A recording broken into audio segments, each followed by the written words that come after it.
কতটুকু উপযোগিতা আছে, কীভাবে তারা উন্নত হবে? প্রথমে ধন্যবাদ আমার মিডিয়া বন্ধুকে।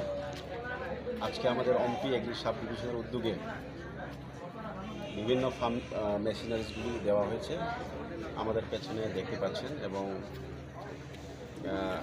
ফার্ম প্রডিউসার কোম্পানি থানসা কোম্পানিকে দেওয়া হয়েছে 4 হুইলার্স গাড়ি। এর সাথে সাথে ফার্ম মেশিনারিগুলি ওনাদের হাতে তুলে দেওয়া হয়েছে।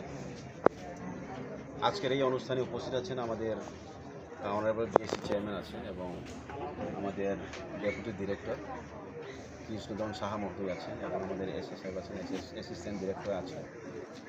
এবং এই স্কিমগুলির আওতায় ওনাদেরকে আনা হয়েছে এই কারণ, আমাদের এই অম্পি এলাকার যারা ফার্মার্স তারা ভবিষ্যতে এই কোম্পানির মাধ্যমে ওনারা এগিয়ে যাক এবং অর্গ্যানিক শাকসবজিগুলি তৈরি করে বিভিন্ন ফলগুলি উৎপাদন করে ওনারা যাতে নিজের পায়ে দাঁড়াতে পারে তার উৎসাহ প্রদান করার জন্যেই এই স্কিমের আওতায় ওনাদেরকে আনা হয়েছে। এবং বিভিন্ন ফার্ম মেশিনারিগুলি যেহেতু দেওয়া হচ্ছে, ওনাদেরকে আমরা আপনার মাধ্যমে মেসেজও দিতে চাই যে ফার্ম মেশিনারিগুলি যেভাবে দেওয়া হয়েছে, সরকারি পক্ষ থেকে দেওয়া হয়েছে 10 লক্ষ টাকার পুরোপুরি দেওয়া হয়েছে, তো যাতে মেশিনারিগুলিকে যত্ন করে সঠিক কাজে ব্যবহার করা, সেটাই আমাদের ডিপার্টমেন্টের তরফ থেকে এবং আমার ব্যক্তিগত তরফ থেকেও একটা সাজেশন থাকে।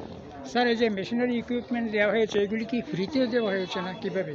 না, যেমন গাড়ি 4 হুইলার, যেমন গাড়ি সাবসিডাইজ, কিছু কিছু জিনিস আছে সাবসিডাইজ, কিছু কিছু জিনিস আছে ফ্রি। আর শুয়োর ছানা মোটামুটি কতজন পেয়েছে? আজকে প্রায় 20 জনকে দেওয়া হয়েছে শুকর। Thank you sir.